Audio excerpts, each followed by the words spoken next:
زندگی میں اتنے دھوکے کھانے کے بعد آپ نے سبق کیا سیکھا, کیا لرننگ کیا؟ میں نے لرننگ یہ دینی ہے, یہاں پہ نا جسٹس سسٹم صحیح ہونا چاہیے.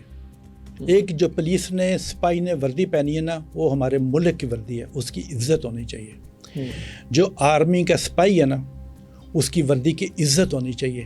اس لیے ہم سو رہے ہیں, وہ ہمارے لیے بارڈروں پہ جاگ رہے ہیں. ٹھیک ہے. وہ ہمارے لیے گولیاں کھا رہے ہیں. ان کی فیملی بھی ہے, ان کے بچے بھی ہیں.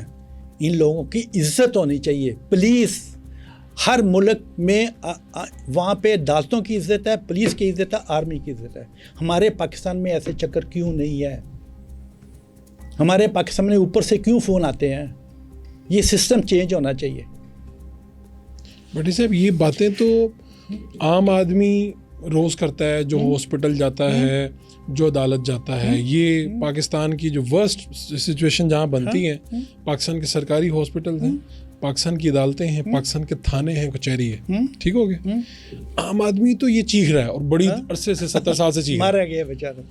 لیکن میں بظاہر تو لوگوں کے اندر تاثر ہے, محمود بھٹی طاقتور آدمی, بڑے بڑے دوست, باثر دوست ہیں, یہ ہے وہ ہے. اور جب وہ کہہ رہا ہے کہ پاکستان کی کچہری تھانے نے مجھے برباد کر دیا ہے, ہاں جی, پاکستان کے ہاسپٹلز یہ کر رہے ہیں, ہاں جی, تو پھر ہمارے پاس کیا رہا ہے پیچھے؟ کچھ بھی نہیں رہا. اگر میں کچھ نہیں کر سکتا, میرے کنٹرول میں کچھ نہیں ہے. یہ جو کیمرہ مین غریب آدمی یہاں پہ کھڑا ہے, یہ بیچارہ کیا کرے گا؟ بات جو غریب آدمی ہے اس کے جو مرضی کر لیں. آدمی 10 آدمی قتل کر دے, اوپر سے فون آئے گا, وہ پرچہ نہیں کریں گے. یہ پاکستان کا سسٹم ہے. اور جہاں پہ آپ جا کے, جو آپ کا دوسرا گھر ہے یعنی فرانس, وہاں پر کیا سچویشن ہے؟ یعنی کبھی سوچا بھی نہیں ان چیزوں کا. وہاں پہ ایک پریزیڈنٹ ہے, اس کے بیٹے نے اگر ریڈ لائن کراس کی ہے, پولیس اس کا چلان کرے گی. اگر وہ اس کے بیٹے نے بھی کچھ کر دیا, پولیس 1 سیکنڈ میں اس کا پرچہ کر لے گی. اور عدالتوں میں ایک لفظ کوئی نہیں بول سکتا. آپ کا وکیل کھڑا ہے, اس کا وکیل کھڑا ہے, آپ کھڑے ہیں, بالکل کوائٹ ہوتی ہے عدالتیں. سارے ایسے ٹینشن کھڑے ہوتے ہیں. جج آپ کے وکیل کو بولنے کا دے گا, اس کو دے گا, اس آدمی کو دے گا. اینڈ پہ اگر آپ نے کوئی کیس کیا, آپ کو بولنے کا موقع دے گا. اٹھ کے چلے جائیں گے, آگے اسی ٹائم یا ہفتے بعد فیصلہ دے دیں گے. وہاں پہ کوئی چکر نہیں چلتا. ایک چیز وہاں پہ نہیں چلتی. وہاں پہ سب چیزیں چلتی ہیں میرٹ پہ. اس لیے وہ لوگ ترقی کر گئے ہیں. ہم 2025 میں پیچھے سے پیچھے چلے گئے ہیں. اس اسکول ہم چلے گئے جو ہم نے کبھی سوچا نہیں تھا. اتنا پیارا ملک ہے نا پاکستان, اتنا بڑا ملک ہے نا. اتنے ہمارے جو بچے ہیں نا, ٹیلنٹ ہے نا, جو پڑھے لکھے نہیں ہیں, وہ اتنے ٹیلنٹ ہیں, آپ سوچ نہیں سکتے. سوچیں یہ فیوچر بچوں کا کیا بنے گا. میری ان کے لیے جنگ ہے صرف.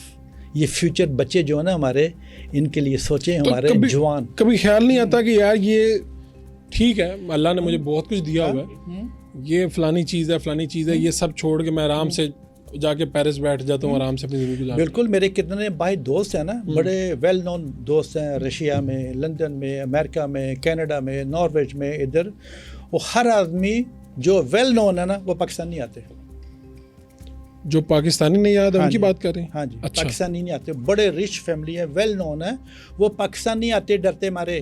وہ مجھے کہتے ہیں تو اسٹوپڈ, جا کے اتنی بڑی انویسٹمنٹیں وہاں پہ کی ہوئی ہیں, کیوں وہاں پہ گیا؟ وہاں پہ تیرا ہو کچھ نہیں سکتا. 1 سیکنڈ میں اوپر سے فون آئے گا, سارا مسئلہ ختم ہو جائے گا. تیری فائلیں پھاڑ پھوڑ کے پھینک دیں گے وہاں پہ. وہ سب مجھ سے ناراض ہیں, کیوں تو پاکستان گیا ہے وہاں پہ. میرا ملک تھا. میں جب ہم اوورسیز پاکستانی باہر جاتے ہیں نا, سب سے پہلے جب تھوڑی تنخواہ ملتی ہے نا, ہم سوچتے ہیں اپنی ماں کو بھیجیں, اپنی بہن کو بھیجیں, اپنے اس کو بھیجیں. ہمارے اوورسیز پاکستانیوں کا یہ سب سے بڑا مسئلہ ہے. ہم اپنے ملک کا کرنا چاہتے ہیں, یہ لوگ ہمیں کرنے نہیں دیتے.